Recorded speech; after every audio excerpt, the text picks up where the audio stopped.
Hello, my name is Siddharth Jain, and I'm the founder and creative director of Playwear Studios. I'm joining you today from inside the Metaverse. My topic today is to talk about the future and how the future we are all imagining might already be here. This is my first time doing this, so I'm bound to make mistakes. So I apologize upfront. With that out of the way, let's get started.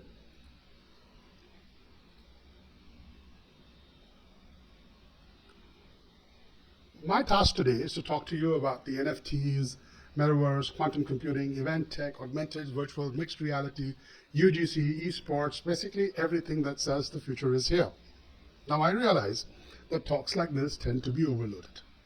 What I'm going to try and do is absolutely awesome, everything on a burger, legendary kind of overload.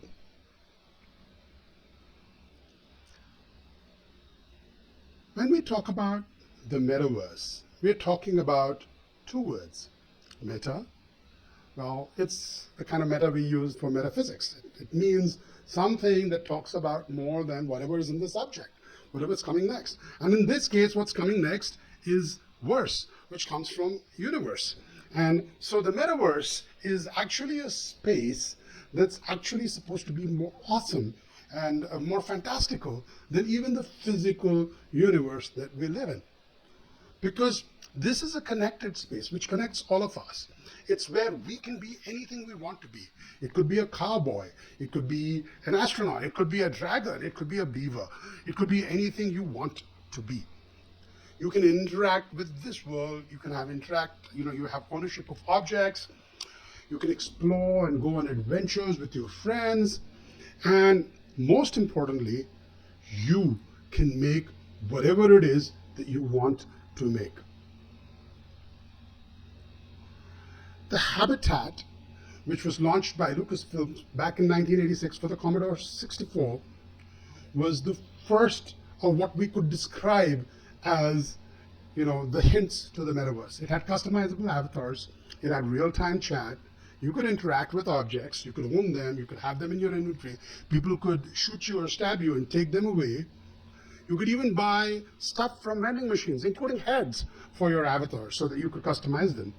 And of course, you could own homes in this virtual environment. Then why is it that in his paper to MIT, Chip Morningstar, who was the designer of Habitat, said that you can't trust anyone? Well, as we will discover, as we talk more and more about all of these things, there has to be a distinction in the metaverse between the percipient layer and the infrastructure layer.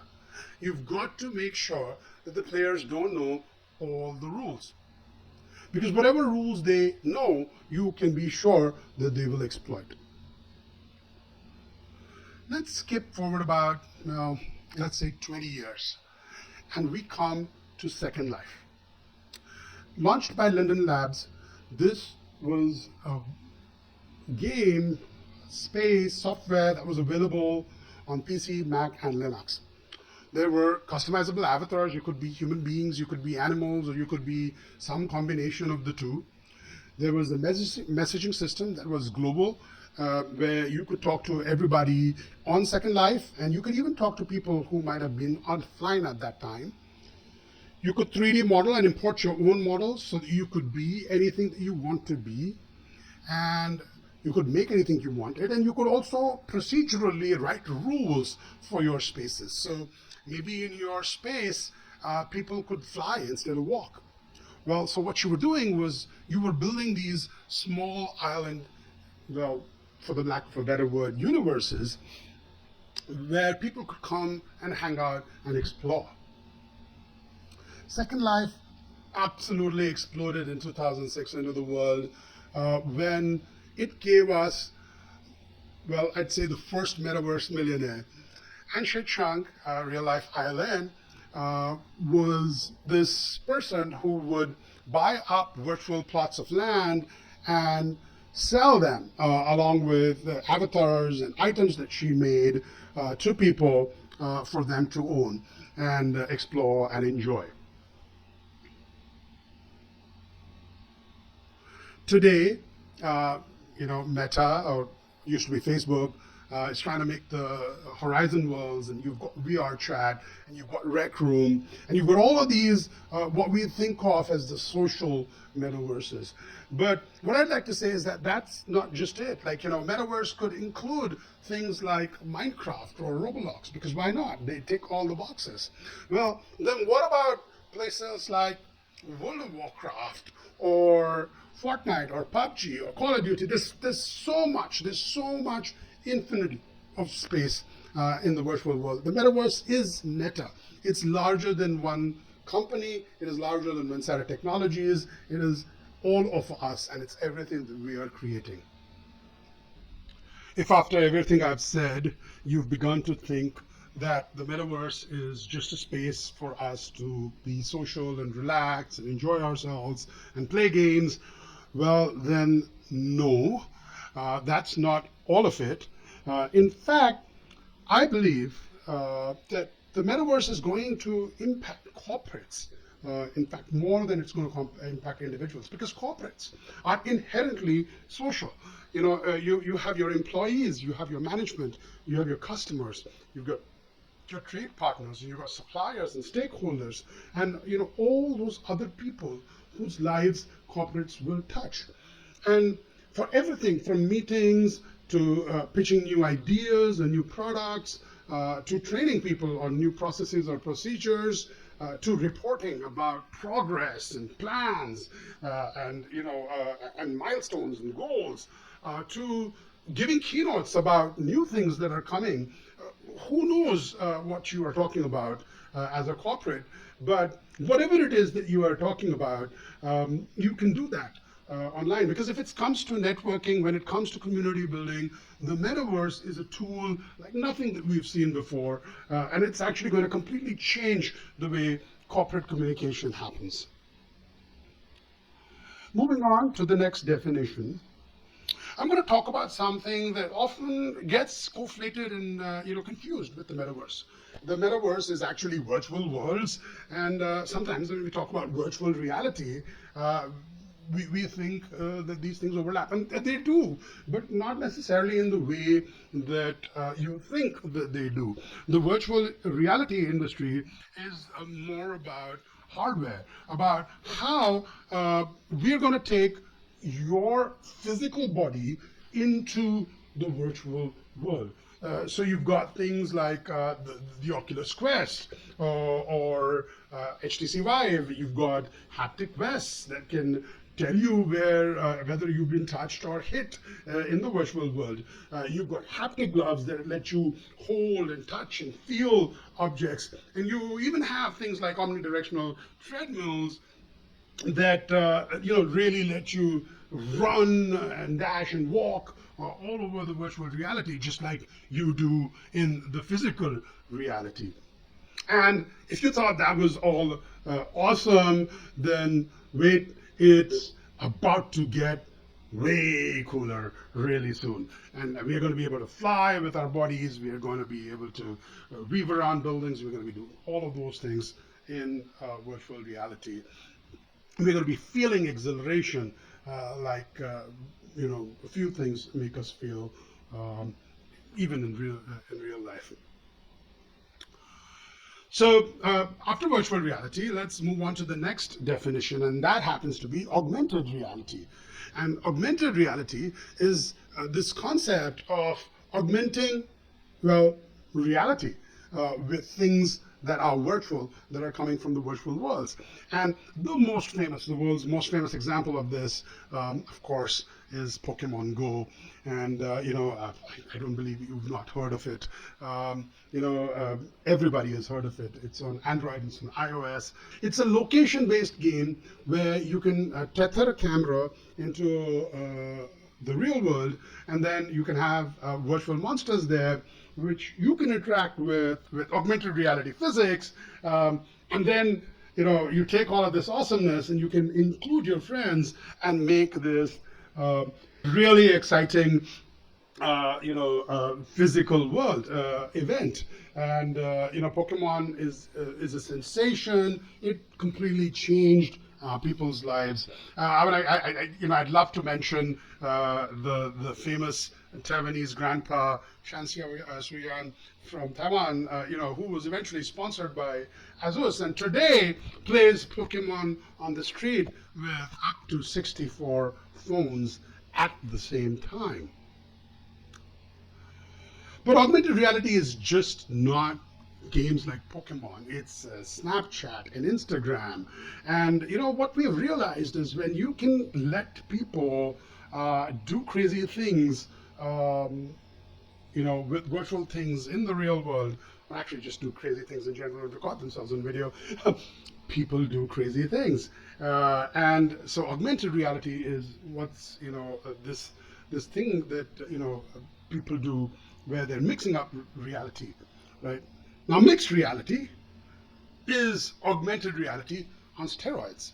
What mixed reality does, mixed reality is things like the HoloLens or the Magic Leap, and what it does is it takes the same concepts of augmented reality, and instead of holding up like an iPad or something like that, like something janky. You're not going to hold something up, and instead, what you're going to do is you're going to wear these glasses that are going to project what's in the virtual world in front of you into the real world. And same way as augmented reality, those things are going to be tethered using camera vision into the real world, and now you can interact with them. And even though Magic Leap and HoloLens are still pretty expensive, another giant behemoth is threatening to change the status quo with their patent filing. I guess everybody, it's an open secret right now, everybody in the world knows that the Apple AR glasses are coming. And, if the patent is anything that's true, they threaten to fire lasers straight into your eye to make you see virtual objects where none exist. And actually, I'd say that, kind of lasers do that anyways. If you point laser into something, they start seeing stuff that's not really there. but Apple says they can take it one further, and you can actually control these objects. You can interact with these objects with just simple gestures while wearing your glasses. And what they're going to do is they're going to block off reality like a green screen and put whoever it is that you're watching anywhere it is that you want them to be, right? And basically bringing the virtual world into your real world, blocking out the real reality and showing you something in the virtual world where your friends can still be there with you, right? So that's pretty awesome. Well, let's talk about some tools, and what you would not be surprised to find out is that the tools that are used to create all these things, whether it's augmented reality, virtual reality, games, simulations, mixed reality, are pretty similar, right? So you're going to have some sort of artistic tools. The behemoths are Autodesk and Adobe, but even free tools like Blender are pretty awesome, and they let you make 3D objects, 2D objects, and all kinds of assets, textures, and all kinds of things that make the virtual worlds real. And you have dragons and spaceships that don't really exist or can't really exist, or worlds or people or characters or creatures or aliens that are absolutely lifelike and believable in the virtual reality, in the virtual worlds, because of these tools. Then you have, just like the engine of a car, you've got the engines that drive these things. And of course, the world's two largest engines are Unity and Unreal, but there's Lumberyard, there's Godot, there's GameMaker, there's hundreds of other engines. And more excitingly, there's even stuff like, 3JS, which is JavaScript, that lets you create virtual reality content, augmented reality content through JavaScript. So that means it can run on browsers. And then, of course, Metaverse is a place where we are going to want to shop. So I suspect that even though they are not seeing it right now, things like WooCommerce or Shopify or Squarespace are going to find their way, or already finding their way in some form or the other, for transactions of virtual world items and stuff like that. And of course, you've got your cloud, providers in the world. They are the landlords of the metaverse, and what they let you do is basically they let thousands of people connect to the metaverse, to the virtual world, to the augmented reality, through cloud computing, edge computing, or whatever you may have. And of course, this can get really expensive really quickly. Sometimes, just to support something like 50,000 concurrent users, you can be paying upwards of $25,000 a month. So this brings me very neatly into my next point, and we're going to talk about NFTs a little bit. NFTs are basically non-fungible tokens. What they do is they reside on blockchains, or what is called distributed ledgers, and are ways in which people know, even though there is no centralized authority, that something is true just by checking, because the sheer volume of the people who know something is true, everybody has to agree, and then, or a majority of the people have to agree. But what NFTs are very much like what title deeds used to be. They are just this thing, this piece of digital code that tells everybody that you own something, right? Now, hang on to this thought, because distributed computing, peer-to-peer computing, it's going to get very important later on, right? However, as awesome and as new as NFTs sound, they aren't, like, the idea itself isn't completely new. It's based on BitTorrent, that was released back in 2001. This idea that there could be several nodes that could be distributing some pieces of files, and as you work as a node, your reputation went up, and so did you earned a way to tell people that what you were saying or what you were sharing was legitimate, right? So even BitTorrent was based on Napster, which was back in 1999, a music sharing website that was launched and quickly shut down by the music industry. But it has led to this idea of democratizing ourselves from our corporate overlords, and by distributing the computing of any task, in that case it was the distribution of MP3s to millions of computers all over the world, you make sure that no one company, no one entity can control everything, right? And but before we go there, let's take a look at user-generated content. Charlie Bit My Finger, this home video, got over 1 billion views, right? And of course, it was sold as an NFT back in 2021 for $700,000. Bella Roach singing M to the Bees was watched in a very short span of, I think, less than 2 months, 56 million times on TikTok.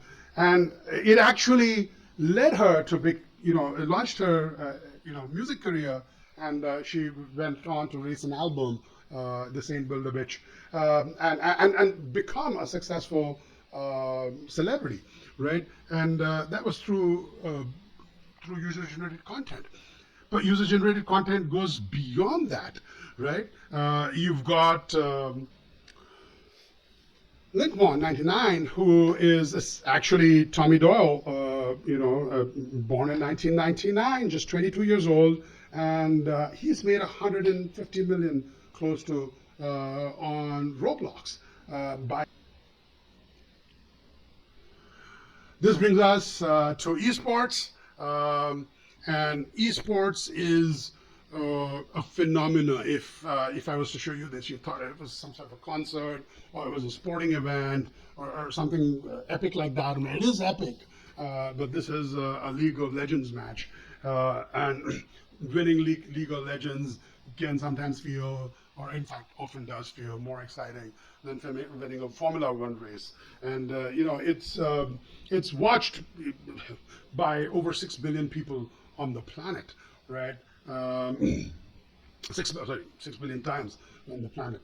But esports isn't just competitions. It's people who play games frequently, who talk to gamers frequently, creating content. And again, if you thought that it's just people kind of coming on and logging on just to see maybe girls dance like TikTok, that's not true. So the most watched esports on the planet are actually games like the skill shot from League of Legends.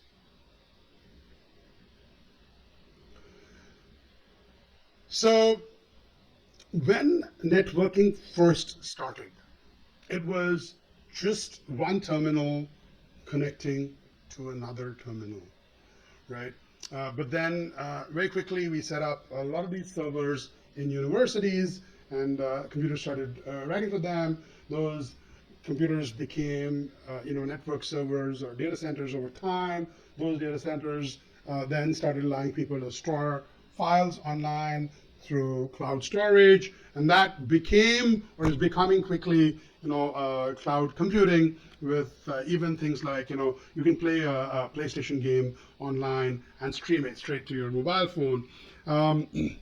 But all of these things, and all of the ways in which these things are connected, whether it's your mobile phone or Internet of Things, basically your fridge, your car, or your AR, VR goggles, they all seem to today in Web 2.0 connect to data centers or clouds owned by large corporates. What Web 3.0 is going to do, I believe, is it's going to reconnect computers with other computers through the use of things like cryptos or distributed ledgers or blockchains, and allow for all these devices, all of our devices, to be connected together. And what that's going to do is that's going to free up, free us up from our landlords. It's going to bring down subscriptions. It's going to increase affordability, and it's going to make it so that more people can spend more of their time on the metaverse. Now, this actually brings me to the end of my talk. As you can see, I actually did not talk about quantum computing. So, the only thing that quantum computing can do right now is to demonstrate quantum supremacy. That is to show that quantum computers can and will outperform classical computers. Now, I don't think quantum computers will make it in time for Web 3.0. But when they do arrive, that will be the next web. So that is all for me, folks. Thank you for your kind attention. And now we can switch to some Q&A.